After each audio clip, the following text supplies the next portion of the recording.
RJ, I don't even know what to say after that game, to be perfectly honest. As we kick things off here on ECH Postgame Live, presented by Queen Anne Beer Hall, that was uh,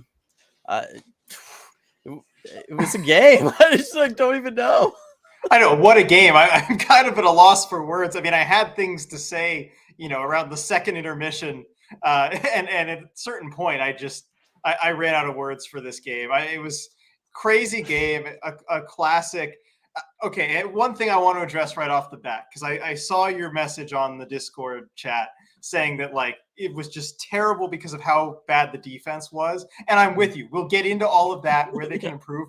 But if you can't just enjoy that hockey game for what it is, why are you even a hockey fan? So, and I think you've come around to that position by now, given everything that happened afterward. But just what a game. I think you just have to sit back and enjoy the one. I don't know. It was still really bad for me. It was just like, oh my gosh, come on, Dylan. I think that was before the last. I think that was before the last Sharks goal too. I was just like, I think I watched it like any coach would watch that game. Like you can't tell me even Dave Haxtell's like really that happy right now, right?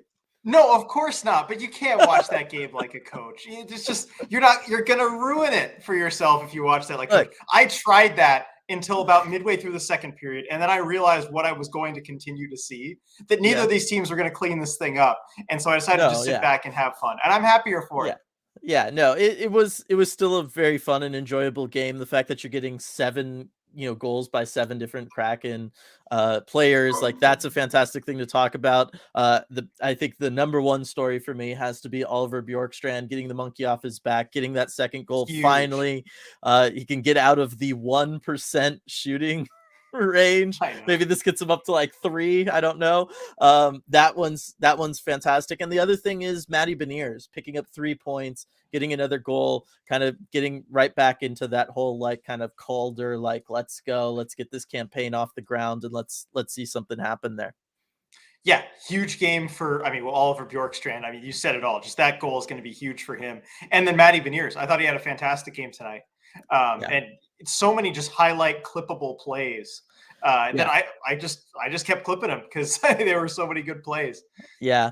Got a couple super chats here. Jules, first up, Shorzy Beniers has eaten so many treats. Let's go. Awesome for Shorzy Beniers. I saw the picture. That is great content. Definitely deserving of that. And then Duthan also with the super chat, 14 Kraken with points. Yes, RJ, off the top of your head, can you name the 4 Kraken skaters who did not register a point tonight? Let me think. Morgan Geekie? No, Morgan Geekie got one. All right. Will Borgen? Will Borgen is one of the 4. Okay. Justin Schultz he got that assist over to Alexei. Okay. Yeah. I know, because this is the other thing is like we're gonna like try to break down these goals, and I'm telling you they all bleed together in my mind. I have no idea which ones happened where. All right, no point in having me continue. I was gonna say Jordan Eberle, okay, Alexander Wenberg, Will Borgen, and Adam Larson. Adam Larson, RJ, was a +4 in this game. Only man to play defense all night, either team. Adam Larson, let's go. Well, there you go. He didn't care about points. He was like, everybody was getting points. He's like, I don't care about that. I'm gonna try to stop a goal, just one.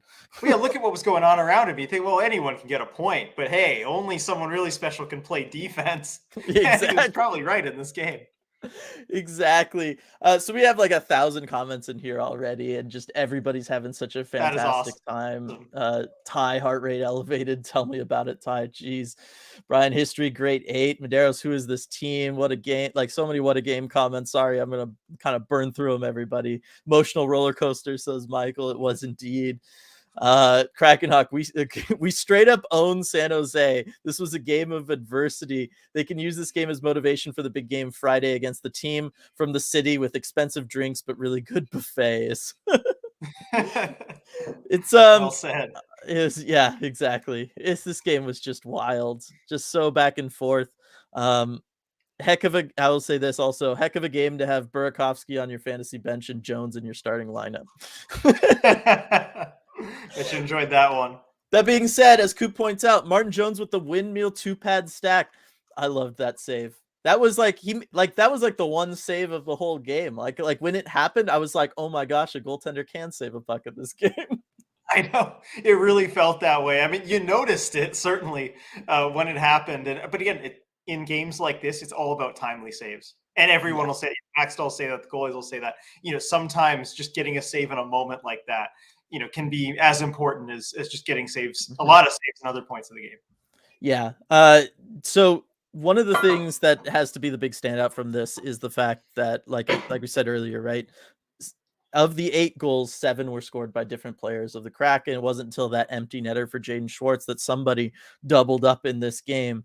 The depth that the Kraken have, it's something we've talked about all year. But if this game isn't kind of like the poster child game to point to whenever we talk about the depth of the Seattle Kraken, I don't know what is. Exactly. And this game highlighted it the most also because you look at their opponent too. The Yeah. Sharks, I mean, when you play it just high-end skill versus high-end skill, I think the Sharks have the advantage there. When you talk about guys like Eric Carlson, I mean, Timo Meyer, you saw what he can Yeah. do tonight at the very top. That I think the Sharks have an advantage there. But when you are able to roll 4 lines, when you're able to play a lot of 5-on-5 hockey and utilize that depth, it is no contest whatsoever. The Sharks might have the worst forward depth in the entire NHL, and it showed the lot further that game went on. And so the Kraken knew the type of game they needed to play. They didn't play it in the first, but they played it in the second and the third, at least from a perspective of staying out of the box and letting that full lineup go. I know there's a lot defensively they could have done Well, better, yeah. but in that respect, Yeah, what did you think of the officiating? Because like early on, it was like okay, this is gonna be a game where they're gonna call everything, and then just at some point they were just like, okay, we can't call anything anymore. Like this game's just too wild.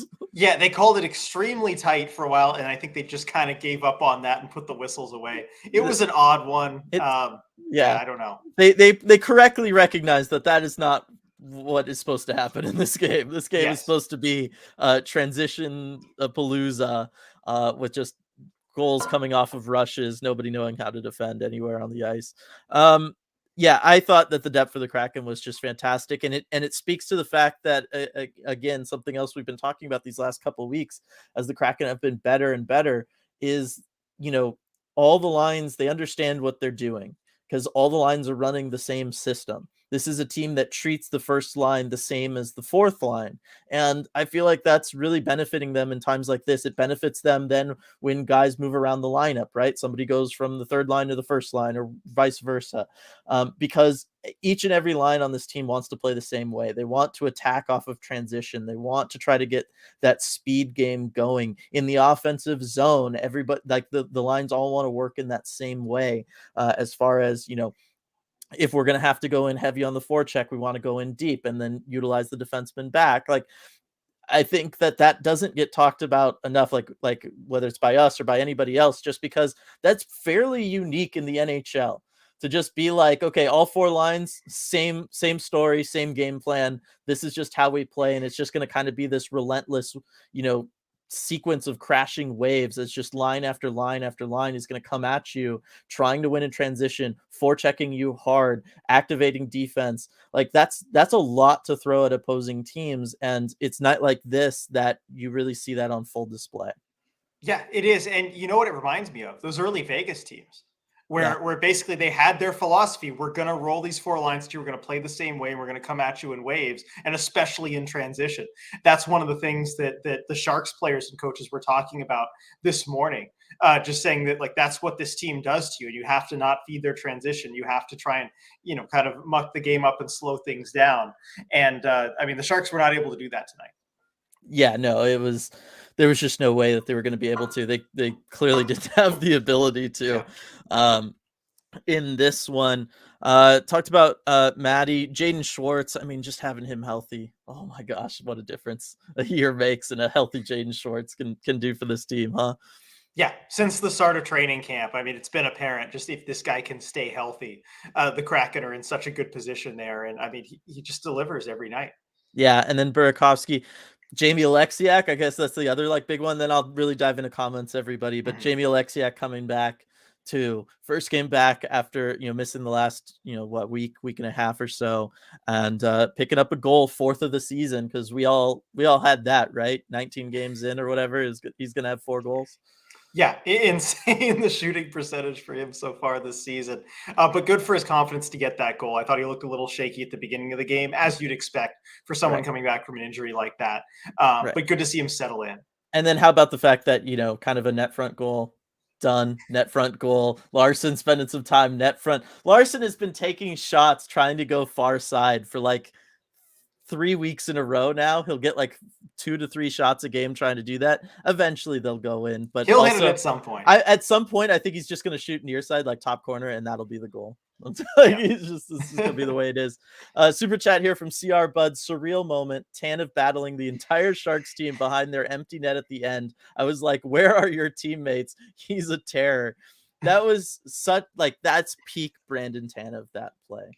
Like Absolutely. that tenacity, that energy, that relentlessness, just everything about it, the ferociousness that he was attacking that. And he was trying to free that puck up because he knew he had so many Sharks on him. If he just got it free in either direction, right, there was going to be a Kraken player there who was going to be able to pick it up and attack that empty net with it. It was just never materialized for him, but it was still fantastic because I know the Kraken were really they almost seemed desperate to try to get that empty net goal after they missed a couple close chances earlier. But at the end of the day, all you have to be doing in that situation is killing clock, and that's exactly what he did. Yeah, exactly. And I mean, he was all night. He was doing that, and I know it's Brandon Tanev. He never turns this stuff off. You can't. But just to still see it night in, night out, and I thought especially tonight, he was just all over the puck. Yeah, it was intense there for sure. Madero's 3 stars, Yanni bobbleheads, saging the Tanev jersey, return of the big rig. Yeah, we got to talk about the bobbleheads because the Root broadcast really wanted us to talk about the bobbleheads Yeah. tonight. I mean, if this is what all the bobblehead giveaway nights are going to be like sign us up, I guess. Yeah, no, it was a fun giveaway night. It was also fun just kind of behind the scenes, seeing all the fun stuff with the bobblehead, because I got to see it a few days before the team released anything with it, so I couldn't say anything about it. But to see the players react to it, that's always so fun. Yeah, to hear what the players have to say about it. Yeah, I was gonna say, are you one of the select few that have been privileged enough to see the Adam Larson bobblehead early? No, I have not. Oh, So they haven't taken it out around us or anything. okay. I think that might just be, a road trip thing. Yeah, because I don't think anyone saw it because I talked to some of the media people today. So yeah, we haven't seen the Larson one, but man, when I do, so I know I'm going to text you about it immediately. I was gonna say, so the hierarchy is still JT and Piper, and then all the rest of us. Yeah, pretty much. Okay, good to know. Lindsay can't stay long tonight, but wanted to stop by and wish everyone a happy Thanksgiving and say, let's go Kraken. Happy Thanksgiving, Lindsay. Let's go Kraken indeed. Ty Bjorky's goal was absolute nasty, waiting for the move and shelf it. It was that's the stuff that we expected Oliver Bjorkstrand to be doing when he joined this team. Was he was going to add goal scoring, in part because he's just such a skilled puck handler. He is. And especially on a play like that, too, you have to kind of know where you're going with it, what you're doing. Because once that puck gets to you, you don't have a whole lot of time. And I think it speaks to his calmness there, too. When you have a guy on such a cold streak like he was, it can be tempting to just hurry that or just kind of flub it or something like that. But I mean, just no mistake made by him. Yeah. Greg, that game was crazy. I don't want to hear any bad mouthing of Jones either. We were better than that. 3 goals were sweet shots, and 2, we had dead leg defensemen, I think. Well, I know this game, there were so many times where I was just like, oh my gosh, this is such a teaching moment for young defensemen out there, right? I could totally do something. If tomorrow wasn't Thanksgiving, I would put out 11 shorts or something, just talking about all these goals and what went wrong. What's your favorite goal from tonight? That's from Cameron, and I think that is a fabulous question on a night like tonight. My favorite is actually the Vince Dunn goal because of the work Maddie put in on that one. Oh, sorry. Me to it. Sorry. Oh, I was going there. Well, if I could talk about it for a sec, just go for it. Matty Beniers coming into the zone, and with Vince Dunn, essentially they're 2-on-5. All 5 Sharks skaters were right there in that area. He had essentially nothing to work with, but managed to thread the needle on that play. Just incredible. Yeah, no, it was that. I mean, that is just peak Matty Beniers. Like that's the Matty Yep. Beniers that I watched scouting him at Michigan and or playing for Team USA at the World Juniors back in 2019 and or Yeah. 2020. And it's just like that's the player that been waiting. I mean, he has been showing up at the NHL level, but that's the kind of player that he can be.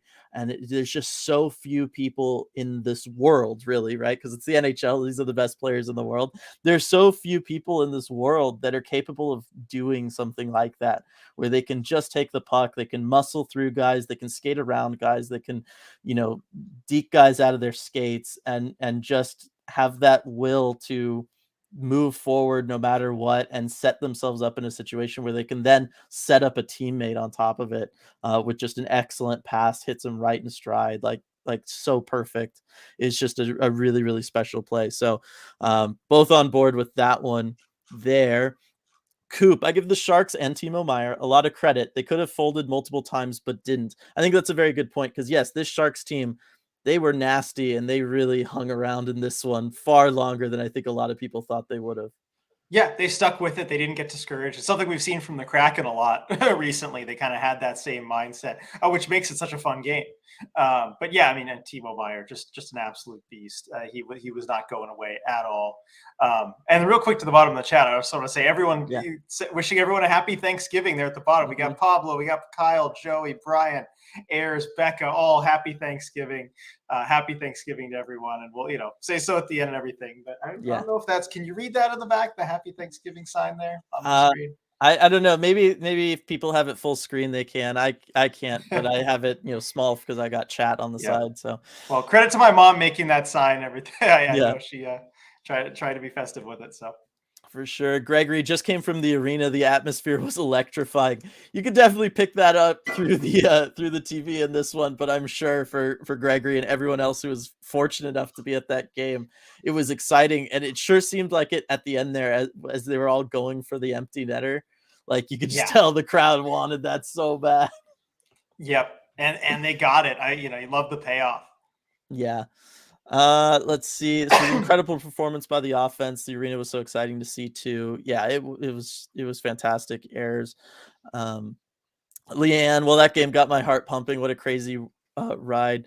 It was. I mean, like there was never like a down moment really from start to finish. Like I'm trying to think of any time in which like you could have reasonably like, taken your eyes off of it or tried to do something, get something ready for tomorrow cooking wise, right? Like there was just never a time where you could leave this game and not miss something. And that is awesome. Yeah, no, definitely. There was just no downtime. I had to like make sure to time any like bathroom break or getting water just with a TV timeout. There was nothing I could step away from. Yeah. Just because I see a couple of people talking about the ESPN Plus blackout stuff in here, Joey bringing it up there. Yeah, it's because it's not like back in the day, the blackouts, like certainly for like NFL games, right? It was all built around whether or not it was a sellout because they wanted to fill the stadiums on their way in. Now it's all about protecting the local TV right deals. So that's why you get blacked out for your home games, even if they're on the road per se. Like the Kraken go on the road. If you're in Washington State, you're going to get blacked out on ESPN Plus, unless you find a way of making it look like you're maybe not in Washington State. That's don't want to tease too much. We may have some suggestion coming up in the future, maybe. Yeah, just maybe. Let's see. Cody, nice to play a game of pure slop and come out with an offensive barrage and a win. Yes. Well said. And Kyle here, it was a fun and enjoyable game, he says through gritted teeth. For sure. Enjoy it. I know. Dalek in here, for me, the biggest story is Alexiak's offensive surge. It is wild. Absolutely wild what we're seeing from the big rig this year. Yeah, I mean, just you wonder how long he can keep it going because that shooting percentage is not sustainable. We'll see how far it can go. I was gonna say, what is it up to? Like, it's got to be like 30% or something ridiculous now. Tammy just leaving Queen Anne Beer Hall. Shout out to the sponsor. Yeah, there. A little chaotic, but happy for the win and Bjorkstrand getting a goal for sure. Hope you had a good time there, Tammy. I got to imagine, just like for everybody at Climate Pledge Arena, Queen Anne Beer Hall must have been so fantastic to be at for this one. Oh Just yeah, got to think. perfect game to watch at Queen Anne Beer Hall, just with everyone around. I mean, that's the way to watch a game like that. If you can't be in the building, that's the way to do it. Yeah. Lindsay, my studs and duds for tonight. Studs, Maddie, all caps. Bjorkstrand getting rid of the monkey, and Burakovsky. 3 duds. Defense as a whole, allowing 5 goals against. Wenberg the ghost, and the refs with the sus too many men penalty. Did you have thoughts about that too many men penalty? I was okay with it because the puck went right back into that spot. Sometimes they'll give them a little leeway, but you have 2 guys changing. The puck goes back toward the play. I have no issue with it. That was kind of where I was at too. Like I was just like, I don't know. I saw it. It was there. Yeah, So Wenberg. Like, oh, go for yeah, it. go ahead. Oh no, No, I go just for it. real quick I looked up Alexiak's shooting percentage. He has 4 goals on 9 shots this season. That is a 44% shooting percentage. Hey, but you know what? You never know, right? Because like some guys keep up ridiculously high shooting percentages for a full season. Let's call it now. 26 goal campaign for Jamie Alexiak. There we go. You heard it here first. Everybody get ready now. Let's see. Got a super chat here from Brian. It looks like I gotta scroll down for it. Yep. Ladies Here, and I can read gentlemen. it. Okay, Oh, go for it. yeah. Ladies and gentlemen, we are in second place on Thanksgiving with a plus 12 goal differential. Great time to be alive. Happy Thanksgiving. Absolutely. And Thanksgiving isn't just some, kind of arbitrary date. Well, I guess they're all arbitrary dates, but it is a marker that teams and fans and everyone will look at as far as where you're at in the standings.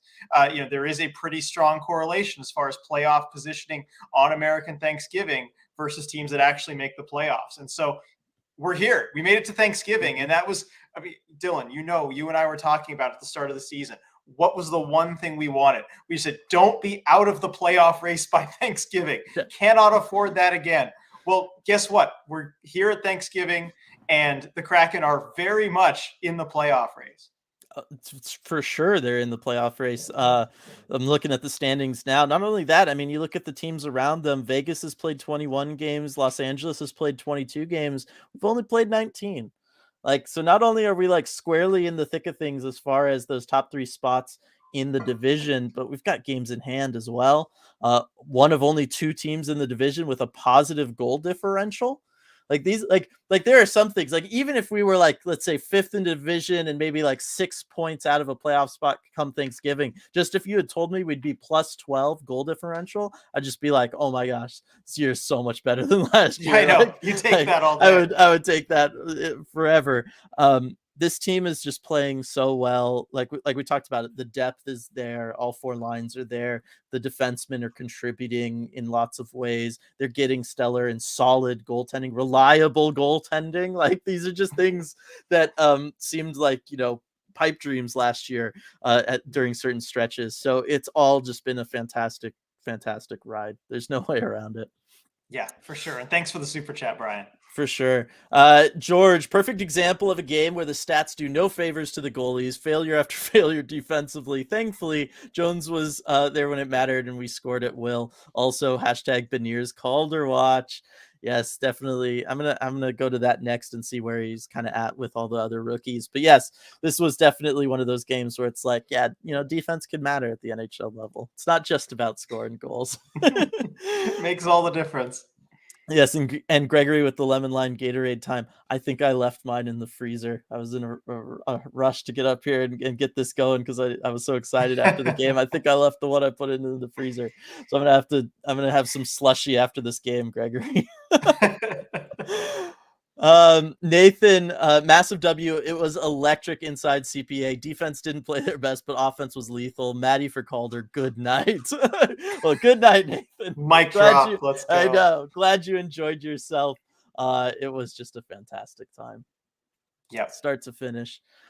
Lindsay, Turbo absolutely deserved that empty net goal. Sorry, Schwartzy. Just unreal effort at the end. He did, especially because he missed that one earlier, too, that opportunity. Like, you have an empty net, you're in the offensive zone that long, and just you like 2 guys in your shooting lane the entire time. Like, that's just unlucky.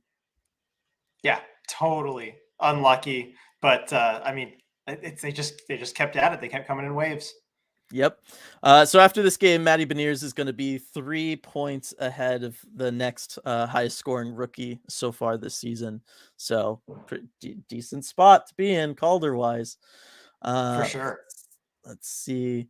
Um, Airs. I know this is a Kraken stream, but shout out to the Devil's streak tonight. That's a hard feat to accomplish. It is. I'll read that just because it is, and we talked about that on the Red Glare, our Patreon exclusive podcast. You can check that out in the link in the description below. Sprung, this is from Kraken Hawk. Sprung and Donato are contributing more than some other high priority players. Do you see them having roles on the team next season, or could they be trade bait to level up with picks or players? Well, I will say this: as long as the Kraken are in the thick of things the way they are right now, where it's almost like you're kind of in control of the second spot in the division, I don't see them really selling anybody at the deadline. I don't know that they're necessarily in a spot to be adding at the deadline. They kind of have good depth everywhere, but I think that I just, no matter how well those guys are playing, if they're playing well and they're contributing to wins, then you just can't get rid of them. Yeah, no, you just can. And I think it's a good question too, and a timely one. I actually was playing around on Armchair GM, like as far as next season's roster this morning, because I just got curious. And yeah, both their contracts are up at the end of the season. I think if they keep this up though, there could still be that spot. I don't see many forwards making that jump, to being really a full-time NHLer. Just Shane Wright probably. But as far as that, I just see like guys like Jagger Firkus, they still maybe need another year before coming to the NHL level. Yeah, we talked about that on the last prospect chat. Again, Patreon exclusive prospect chat. Ryan Winterton, depending on how he comes back from his injury, would be the only other guy that could kind of do that and come in and potentially play. But I think there's a chance that you want to keep him around, re-sign him. It's going to be a tough one for Ron Francis, but you know what? These are good problems to have. These are the problems you want to have as a general manager and as a fan base, right? Yep. All right. It's got super a super chat from chat. Absurdly Sane. Yep. Thankful for ECH fam and thankful that Kraken shit is turning into a good thing. Yes. I mean, well, the whole, that's Kraken hockey, baby, that we kind of, say jokingly sometimes at some of the bad moments last season. I think we can proudly declare it now, as John Forsland did at the end of this game. This is Kraken hockey. It is. I'm so glad that it is. Yeah, rolling all 4 lines and doing all that stuff. That's Kraken hockey, and I'm here for it. It's picking us up wins. It's giving us the positive goal differential. It's working, and it's fun to watch, and it's a good strategy. Like, it's good hockey too on top of it. It's not just like, oh, we're gonna win every game, 8-5. Like, I don't think that's the plan. I really don't. But sprinkling in games like tonight every so often, it's not a bad thing. I'll take it. Exactly. Rebecca Eberly was also a +3, so there's that. Ask me how I know. It's because I played him in fantasy instead of Timo Meyer. Yes, Rebecca and I and some others all in the Discord fantasy hockey chat talking about who we didn't just play couldn't tonight. pick this game right, could you? No, it was a tough one for us, clearly. We struggled. Yeah.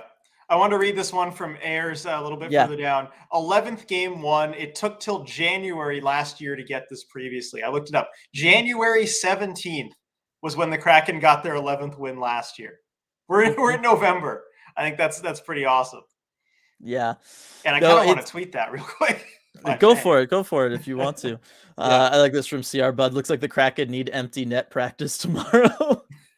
Here you go. Call everybody in on Thanksgiving to practice the empty net. Go for it. Let's see. All the down here to all the happy Thanksgiving wishes. Again, happy Thanksgiving to everybody. Let's see. I wish they let Matty play at the end of the game to rack up an empty netter or two. The end of games from Coop there. Yeah, I mean, he'll get his chances late in games. The problem is that he plays defense too much. Like, when they're in a defending a 1-goal situation, he's too focused on playing defense, which will help his Calder campaign too. Don't get me wrong. It'll definitely help. It's not just going to be about points at the end of the day.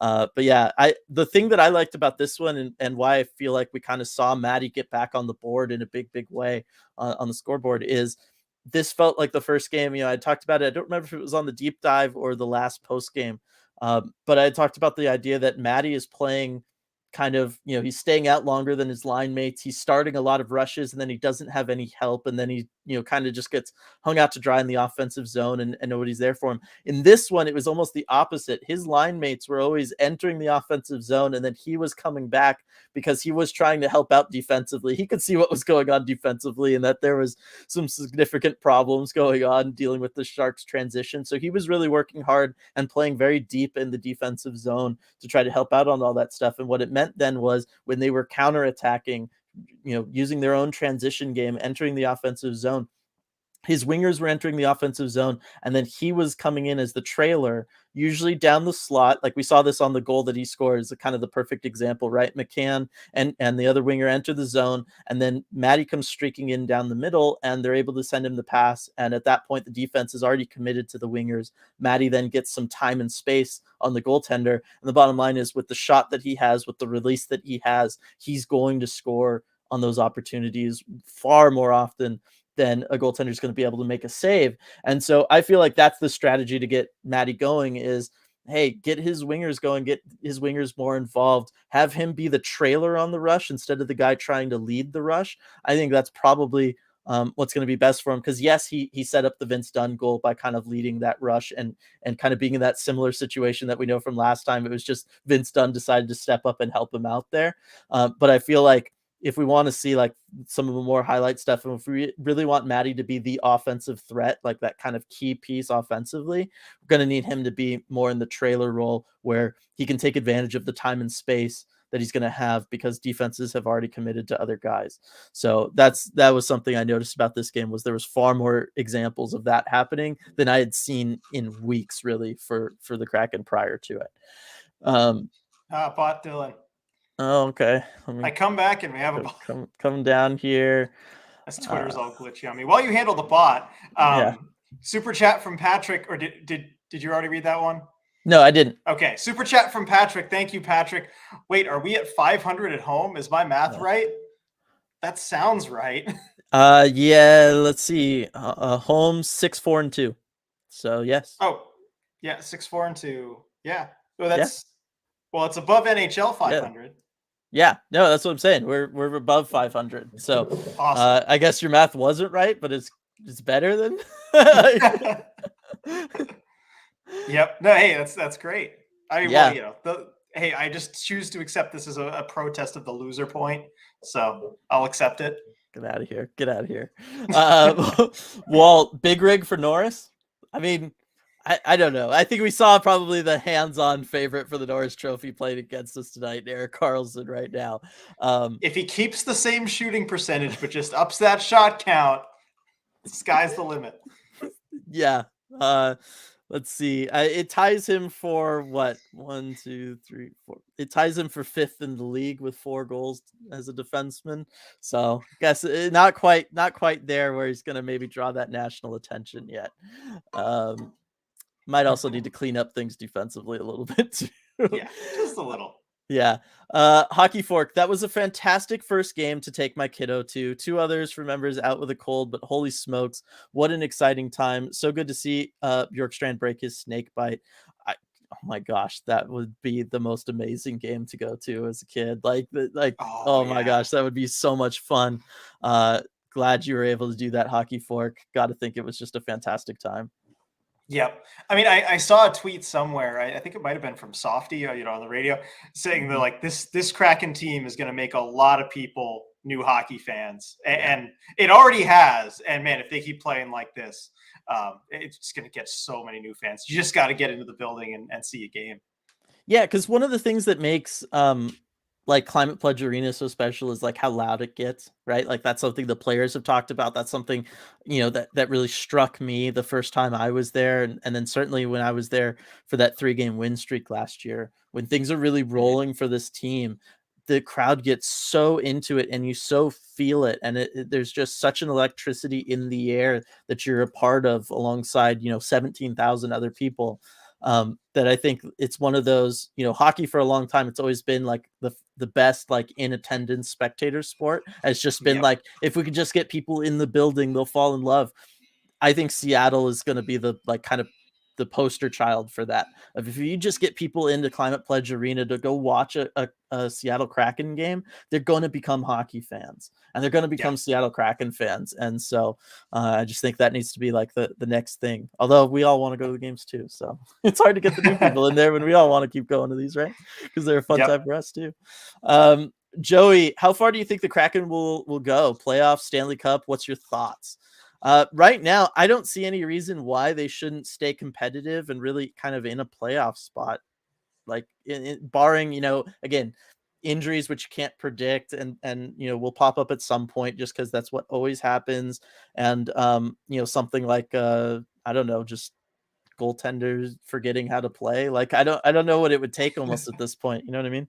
Yeah, I mean, they're banking points at such a good pace. It'd kind of be hard to fall out of this spot, especially as the Pacific Division has really faltered early. I mean, I guess that'd be the path not to, is if teams like the Flames and Oilers and really catch fire.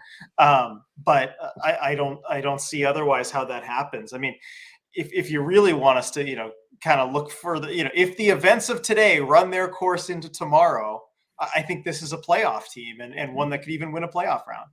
Yeah, I was gonna say this is a team that would have a good shot at winning a playoff series. I still think like nights tonight, right? Exposed like this Sharks team. Yes, they have some high end skill, but like that defense was brutal. Like, you know what I mean? Like that's not going to cut it as far as getting like a deep Stanley Cup run going or something like that, right? Like, so there are deficiencies there. But this team is playing so well right now. 8-1-1 in their last 10. The fact that you're winning on the road as much as they are, 5-1-1 on the road, like that's the stuff that it takes to get to, you know what I mean, the Stanley Cup playoffs. Yeah. And when you talk about playoffs and games like that too, I think it's worth mentioning the Sharks are a bad hockey team. And the Kraken kind of played down to them a little bit today. But on the flip side of that, they've been playing up to their really good opponents. And I mean, it can be frustrating when a team does that, but come playoff time, that's what you want. Exactly. Sean, I think sums it up pretty good here. Too many highlights from tonight's game to fit the 200 character limit in the comments. Totally. I mean, like I said, like from the beginning, like at some point the goals all started to bleed together for me too, because you're just like, there's just so much happening, so much good stuff going on. Absolutely fantastic. Let's see. I just picked that one up. 11 games, one took January. I know that one still blows my mind. How much better, like the improvement year over year. I'm struggling to think of any team that's improved year over year as much as this team has. Like realistically, certainly like also when you factor in the whole expansion thing, right? Because like everybody like lumped us back in with all those, older expansion franchises, right? The pre-Vegas expansion franchises and how bad they all were their first year. I don't think any of them like stepped it up year two the way this team has. Yeah, none of them. Well, I mean, I'm trying to think. Was it the Panthers? Some team, was it the Panthers? Well, The Sharks, Panthers, like they went to the 3. Stanley Cup final, like right away. All right, sorry, I won't let my hockey memory spoil everything. But anyway. Daniel, Kraken are one of just a few teams in the Western Conference with a positive goal differential. Yeah, there's only 5 teams in the entire Western Conference with a positive goal differential, and we are one of them. So it just, again, like when you're playing like that, it's hard not to think that this, A, can continue, and B, that you're gonna be in good shape come the end of the season. Say it that way. Coop, now we got to go beat the boogeyman, Vegas. Dylan, do we start Jones despite his history versus Vegas? Is it smart to toss Grubauer into a game like that? Thoughts? It's a tough call. So for those that don't know, Martin Jones, horrendous history against the Vegas Golden Knights, whether it's with the Kraken, the Sharks, anybody. Like he just does not play the Vegas Golden Knights well. This is something that Vegas is very aware of, as we learned their first game against Vegas earlier this season. Grubauer is back and healthy is what we're being told, right, RJ? So I don't know. You got to get Grubauer a game here at some point. This does seem like kind of the natural place to do it. Yeah, this is where I would do it. First of all, I just would not start Martin Jones against the Vegas Golden Knights. That is rarely ever a good idea. Again, it's not even his fault. It's just you cursed or something. I don't know. Wouldn't do it. And then Grubauer, you need to get him into a game. I know this is a tough task, but hey, this is your highest paid player. This is, who should be your starting goalie going forward. You can't be afraid of a task like this for Grubauer, given what he should be to this franchise. And also, I mean, he's got a 924 career save percentage against the Golden Knights. He's the opposite of Martin Jones in that history department. I think he's historically done well against Vegas. I would start him and not even think twice about it. Yeah, it's I guess the only thing is, as CR Bud here kind of points out, Grubauer seeing the defense fall apart right when he's ready to come back. Yes, but that looks a little rough. The only other thing I could say is, like, you don't want to fix what isn't broken, kind of thing. So you're gonna just play Jones until he has a bad game again. Or you don't want to, potentially put in a cold goaltender against a really good Vegas team to start a road trip, right? And like kind of kick things off maybe, poorly that way. Like those would be the arguments against it, but I don't know that they're enough. I think at some point you got to give Jones a break. I think after a game like this, it makes a lot of sense to do it. Yes, he was not the person at fault for the 5 goals given up in this one, but if anything, it helps send a message to the defense of like, look, you cannot be hanging guys out to dry like this. Like, we have to do something, and you have to play better. Bottom line, just that's it. You got to play better than you played tonight. And I think a goaltending switch up would help send that message. Agreed. Yes. Joshua, what a game. A Donato, a Bjorkstrand, and Matty goal tonight, and others crazy. Such a fun night. Not looking forward to Vegas on Friday, other than the live game commentary. Can only hope for a birthday win. Ooh, happy early birthday there, Joshua. Yes, awesome. Yes, that is good. I meant to remind everybody about that, but yes, our Patreon live game commentary for our Terror of the Deep tier patrons is going to be this Vegas game on Friday, so it's going to be a lot of fun. We can all watch it together and hopefully see a good performance by the Kraken against the Golden Knights, right, RJ? Yeah, it's a big game, and I love how we've been doing these for the big games too. I mean, we did Colorado last time. I mean, that was another huge one. Actually, funny, that was the game Grubauer got injured and went out, and now Grubauer potentially about to come back and play for the first time since. No, it's just a nice. I know. The book ending of the narrative, all that stuff. But like, I just also don't want to maybe set a precedent for anything. Sorry, the start of the ascendance of Martin Jones. We can phrase it that way. There we go. But anyway, I think it's going to be a great game. Looking forward to doing that with all of our patrons.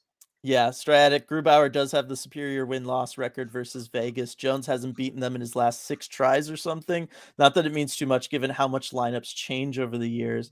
I don't know. There are some times where some guys just have, especially goaltenders, just have mental blocks when it comes to certain teams. And I'm not saying that's arenas too. And it's been noticeably worse at T-Mobile Arena. It's just, I don't know, something about it.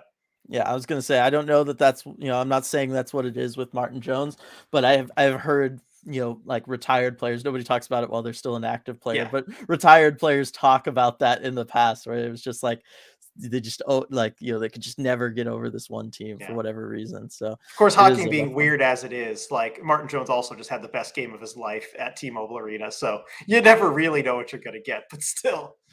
Yeah, I like this one from Sean. I'm across the room making spaghetti, and I heard January 17th. So to go back and chat a little bit, but yes, that was how long it took us last year. Love that. Play more disc golf, RJ. Is asking, is 8 goals for the Kraken in one game a record? Yes, it is. This is the first ever touchdown with the 2-point conversion for the Seattle Kraken. This was this one also set the record for just the highest scoring game overall in Kraken history with 13 goals. Previous high was 11. Ooh, interesting. Because why did I think there was like some ridiculous one last year? I don't know. I was at the 11 one. Yeah, the 11 one, and it felt like a lot more than 11. Let me tell you. That Ducks game. That was rough. Okay, let's see where am I going now here. I don't know if this game exactly furthers my hashtag back the hack campaign, but I gotta say it anyhow from Tammy there. Yeah, it's maybe not the best night for that one, but again, it's still a win. You know what I mean? And I think that all those, and it's a win with the depth and the lines that he's put together. So I don't know. I just think the longer that all this good stuff continues for the Seattle Kraken, the more it strengthens that that campaign. Yeah. And you still got the buy-in. You still got one game out of however many where they're not the most structured, and they still are fine. They don't go away. It works. Yeah. All right. Sergeant Pickles in here now with the studs and duds Oh, here from we Sergeant go. Pickles. Duds, D is optional. That Shark fan talking mad smack at 2-1 and bad guys Hattie. Was that a thing, RJ? Was that like on Twitter? I didn't Or was see it? that. No. Oh, interesting. Elaborate, Sergeant Pickles. Yes, and then studs TD and went for 2. Never gave up the lead late. Tons of guys, great games, but Maddie showing he's Calder material again. Yes, for sure. And I do like that you brought up the never gave up the lead late, because really that was a kind of a question in this one, right? Like there was multiple times in which you kind of have the lead and you let the Sharks get right back into it. Yeah. And so it was nice that at some point the Kraken were just like, okay, you know what? Enough's enough. Let's just pile on some goals here late and make this untouchable. Yeah, there were a lot of times where it was a 1-goal game, and it's still, all it takes is one bounce to go the other way, but they stayed on it. And also Patrick clarifying, I had a drunk Sharks fan who finally left, so I guess that's what that was. Okay, yeah. Let's see. This is from Coop. With tonight's win, this is the first franchise that we have beaten 4 times. In your face, San Jose. That's a good stat. I'm not surprised, actually. It feels like the Kraken have largely had the Sharks number. Yeah. From Sean, RJ and Dylan, top question. Who should the Kraken start in goal versus? Okay, we kind of just addressed that one. Let's see. I was dragged to the Buffalo game last season, not knowing anything about hockey, and my life hasn't been the same since. Climate Pledge Arena brainwashed me. See, there we go. Yes. That example right there in so chat glad to hear that. this. That's what it's all about. Sean, welcome to the hockey world. Yeah, that's awesome. Yep. The good thing about our team depth is an injury here or there aren't felt as much. Yeah, I agree. Like it's one of those things like they're going to happen at some point. It's just the unfortunate realities of the NHL. Obviously, knocking on wood, I don't want it to happen, but the depth, the lineup maybe potentially. But yeah, you have the depth. Everybody knows, like I said, the fact that you're rolling all 4 lines in the same way makes it so that everybody knows what their job is. Their job is the same regardless of who they're playing with. And that's a big deal. It's a huge deal, rather than trying to be like, oh, I'm on the checking line tonight. No, now I'm on the first line. I got to focus on doing something different there because my role might be different, as far as I got to be the guy who's got to go into the corner for a Matty Beniers or something. But no, this team, everybody plays the same style of hockey. Everybody wants to play that same style of hockey. First, the guy battling on the forecheck for the puck in the corner is just the first guy to get there.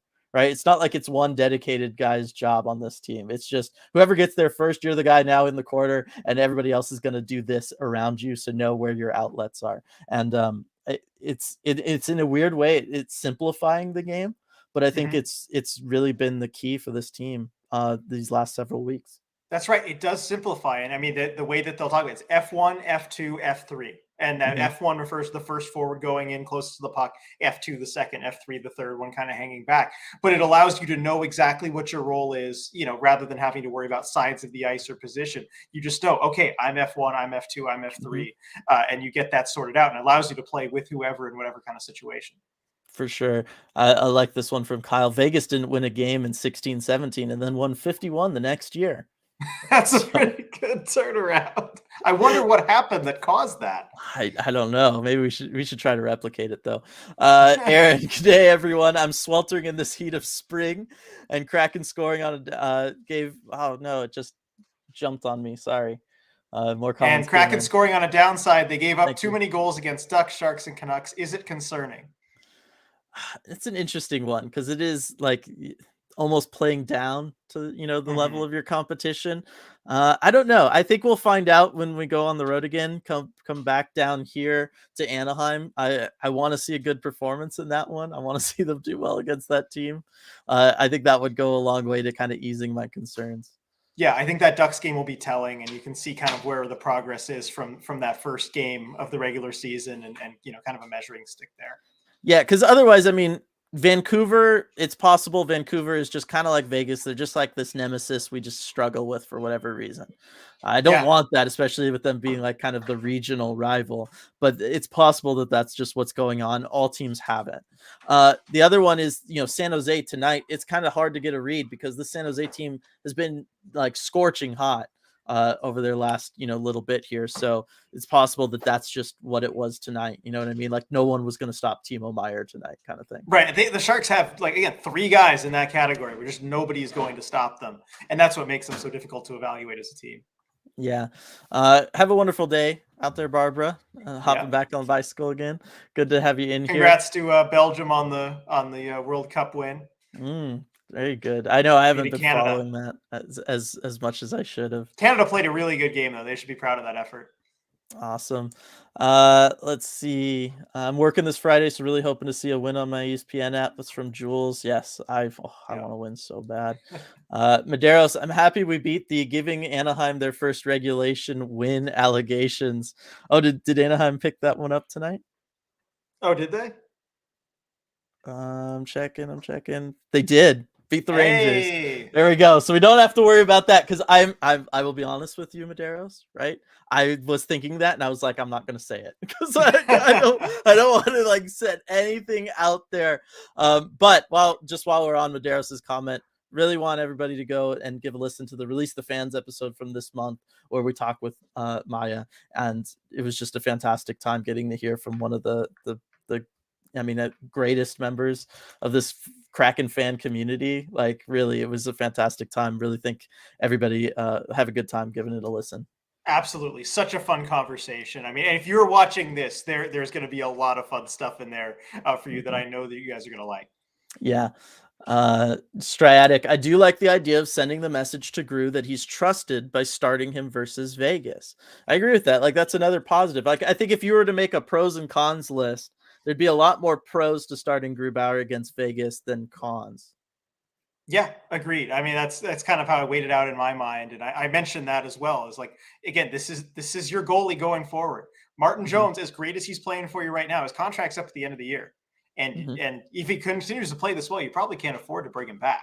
Like, Philip Grubauer is the guy, for better or for worse, the next 3 or 4 years. You've got to trust him at some point. Yeah. Rebecca, realized that I'll be at both remaining games versus the Sharks. I look forward to welcoming the Kraken offensive juggernaut to San Jose. Let's go. That'll be fun. Those are going to be fun games, Rebecca. Oh, yeah. All right. So let's see. Donskoy wouldn't even sniff this lineup if he came back right now. That's from Hunter. I mean, it's kind of true. Like we're seeing other guys struggle to get into this lineup right now. I just think that, that's going to be a tough one when he does get healthy. Yeah, I don't know where the spot is from. Also, oh my gosh, I'm so embarrassed. I know that you're Dutch, Barbara. I can't believe I let that slip. It's because you were talking about the game on the Discord earlier today that I just crossed wires. I am so sorry. Shame. That is terrible. I not forgive myself for that one. For shame, RJ. Oh man, that is rough. All right, I'm going back. Anything else you wanted to like talk about this game? Because we kind of like at the beginning it was just like this mad dash to try to talk about everything that happened. You know what I mean? I'm gonna do my obligatory like read off the face-offs. We lost the face-off war tonight, everybody. Sorry, only 46% on the dot. That being said, 1 for 3 on the power play is good. And PK we don't need to talk about.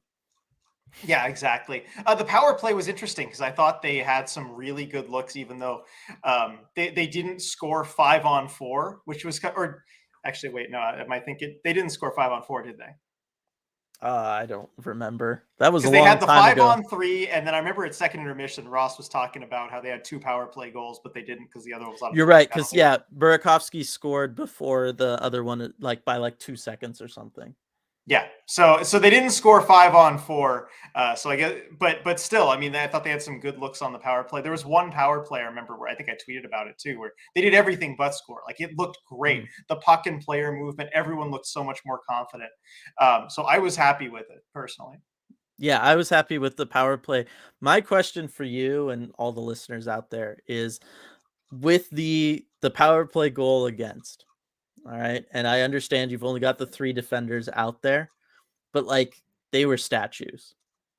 Like I understand you're out there. It's a tough spot to be in. It becomes 5-on-3. End of a long shift too. And it's the end of the long shift. I understand all that. But like, I don't know. There was just zero anything out of that group. But I was just like, I don't know. Just just lay down in that passing lane or something. Like, you know what I mean? I just felt like there could have been a little bit more.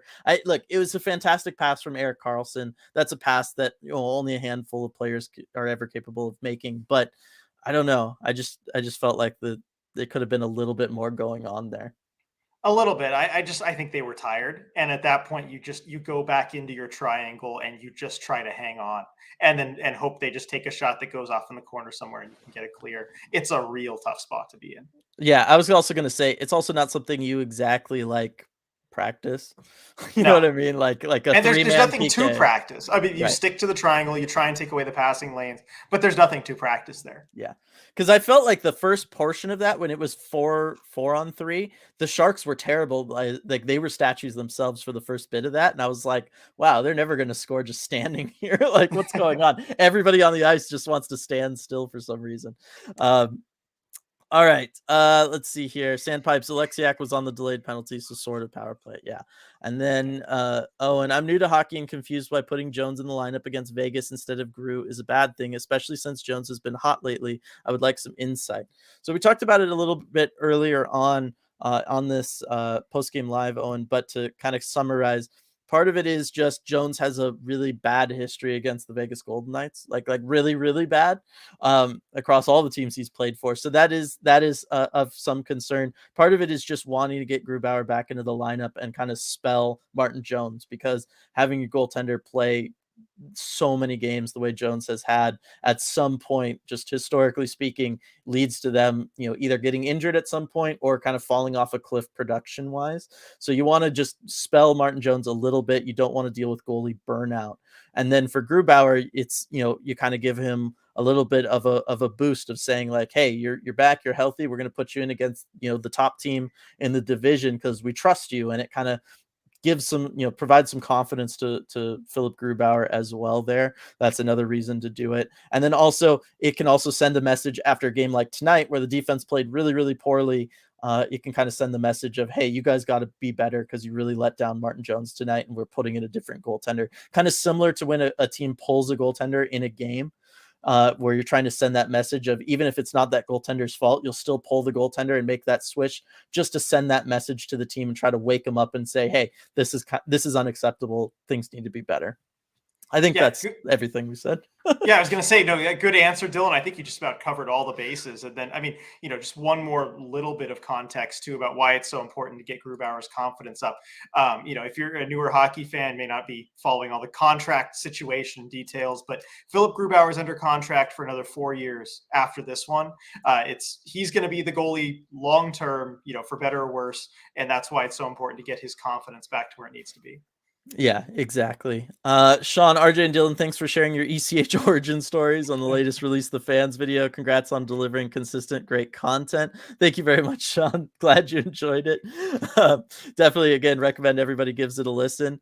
RJ, real quick Yeah. here at the very end, just a couple minutes left. Shane Wright played his first game with the Coachella Valley Firebirds last night. Do you just have like basic thoughts you want to give? Obviously, we'll go deeper into this on the next deep dive. But do you just have anything you want to shout out about it? Yeah, I do. I mean, I watched the game very closely. I tracked all of his shifts trying to get that precious ice time stat that they Yes. don't record at the AHL level. So I got my approximation there. But as a result, I got to watch him pretty closely.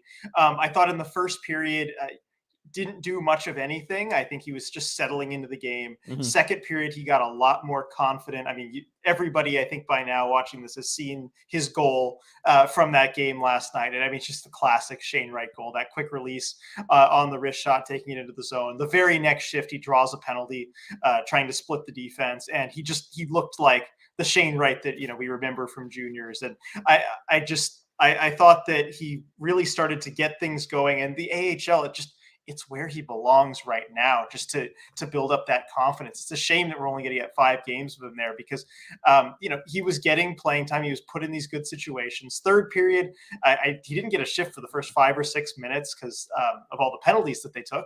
But still, I just think it's a really good environment for him. And again, he didn't look dominant by any stretch, but you could tell that confidence was really starting to come out and show itself in his game. And that's exactly what I wanted to see. Yeah, I I have some interesting points that I'm definitely going to save for the deep dive, because there was it was a different Shane Wright that I saw in that game than what I saw watching him in Kingston, and some of that was good, some of it gave me some hesitation. So I'm definitely excited to talk about it. But overall, it was just clear, like, this is where he belongs. I think it's going to be very good for him to get those games in at that level. It was clear already that his confidence has been boosted. Like, just through the course of that game, he looked like a more confident hockey player, Yeah. and I was really, really happy to see that. So I'm also now just looking forward to the idea of him tearing up the World Juniors. Oh man, Oh that's gonna be yeah. so much fun to watch. Hoping for kind of a similar to what Mason McTavish was able to do this past August. I think that would be a lot of fun. That would be Uh, great. Huge springboard toward the rest of the season too. yeah, I just like this real quick from Tammy. On an unrelated note, poor Hellberg can't clear waivers wherever he goes. Is it poor Hellberg, or is it like kind of good because it means everybody wants you? Well, I mean, he's just right on that bubble where he's like the 64th goalie in the league at that point. And then whenever a goalie goes down, I mean, someone has use for him. Mhm. But, I think I'm really glad that talking to Magnus Hellberg last week, realizing that he just keeps such a good attitude about these things. And Yeah. he is along for the ride. Like, I think certain types of people would really let that get to them and they just be like, I'm sick of this, I can't do this anymore. Mhm. I think most people would probably be in that Right. camp. But he has just kept his head up and kept such a good attitude about it that I know Mhm. he's going to thrive wherever he goes. Exactly. Medeiros, I hope Hellberg gets to start for all 32 teams. That would be cool. That would be Give the cool. man something. Yeah. RJ, do you know the record for most, like most different teams played for in an NHL career, and who holds that record um in the NHL? is it Mike Sillinger? It is Mike Sillinger with 12 different teams. Yep, I Yep. knew that Good name. job. Good job. Yep. I wasn't able to stump you this time. Coop, last point I wanted to make. Thought Alexiak's goal was so awesome because I feel like that was the first time we actually executed on a delayed six man on empty net situation. That is true. I guess that hasn't been something that we've really seen from the Kraken. I don't know that it is the first time, There but must have it's been one of one, a but few still. times to do so. Yeah. Yeah, and I mean, good on. I think it was Schultz keeping his head up because Alexiak, they just left him wide. They forgot the sixth man. They left him wide open. But way Yeah. to find that pass. Yeah. And then Sean asking when the World Juniors wrap up. Let me see. It's usually like what, the first week of January it's over, Something like that. I Yeah, it'd be believe. late December, early January. Yeah, 2020 World Juniors schedule. Let me see here. Um, if the internet will work for me. While It's while giving me you're the covering that, January 5th. there you go. Got it. Nice. Yeah. What did you want to say? Oh, I was just gonna dive back into the chat and read another comment, but Yeah, go for it. oh well, Joey, shame he wasted his time meeting Hellberg in Seattle. If Kraken were going to have him a scratch for, or maybe it means right. Yeah, If we're going to have him a scratch for so many games, yeah, maybe that's what it is. But I think he picked up a lot working with the coaches and as much as we like, look, you need to play games to get Mhm. better, and that is true. I think he did pick up a lot being in Seattle. Yeah, agreed. Um, I remember Schwartz had a delayed penalty goal last year, similar to Alexiak's. Yeah, I'm sure it's happened, Yeah. but they're few and far between. And we'll make this the last one just because it's something we've talked about a couple times throughout this. RJ from Kitty B Kraken. Is there really no reasonable scenario where we could keep Jones and trade Grubauer? No, the short answer is no. Yeah.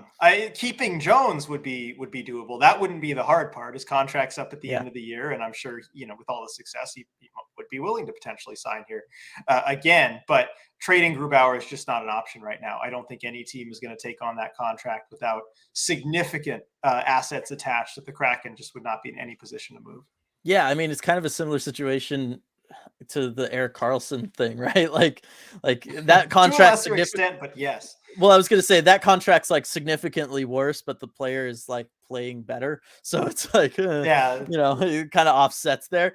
But I mean, maybe if Grubauer came back and was just lights out or something. But yeah, the bottom line is you're talking about having 4 years left on that contract at 5.9 per. That's pretty untouchable as far as a trade. And the Kraken aren't in a situation where they can attach draft Yeah. assets to try to move a contract out. It's just not Yeah, where they're and at. and for a player who will turn 31 in a couple days, I'm sorry to mention that, but RJ, Happy. of course you would mention that. Of course. Oh yeah. Also, we didn't even factor this into the whole "Did you start Gru against Vegas" thing? It'll be on his birthday. Oh, well, there you go. We got to start Gru on his birthday. It's Yeah. the law. There you go. It's the law. All right, everybody. Thanks so much for joining us on this post game live presented by Queen Anne Beer Hall. Had a fantastic time covering this wild hockey game, RJ. Yes, so fun. I mean, I was looking forward to this all game as all the crazy stuff was going on. I'm like, I cannot wait to get to post game live and break it all down. And thank you so much, everyone, for joining us. Thank you again to our sponsor, Queen Anne Beer Hall, for sponsoring all these post game lives. And a very happy Thanksgiving to everyone out there. I know I'll be enjoying that tomorrow, and I hope you all do too. Yes, for sure. Happy Thanksgiving, everybody. Thanks again to everybody who gave super chats as well. And we will see you all next time.